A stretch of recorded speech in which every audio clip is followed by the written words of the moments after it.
नमस्कार, माझे नाव श्रावणी आहे. मी इयत्ता 10वी शिकत आहे. आज मी तुम्हाला रोपटे हा धडा वाचून दाखवणार आहे. खेळाचा तास सुरू झाला. मुले गटागटाने खेळू लागली. पिंकी, मिनी, लानी, राहुल यांनी एक गट केला होता. पप्पू त्यांच्या गटाजवळ येऊन म्हणाला, अरे मला घ्या ना तुमच्या गटात खेळायला.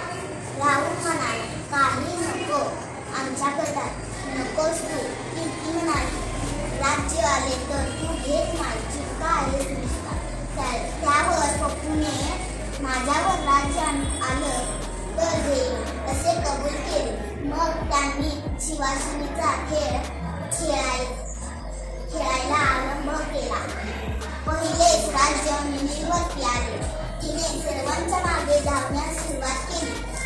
तिच्या हाती कोणीच येत नाही. पप्पू तर मिनीचे गंमतच करत होता. मिनी शिवण्यासाठी जवळ आली की दूर पळायचा, पुन्हा शांत उभा राहायचा.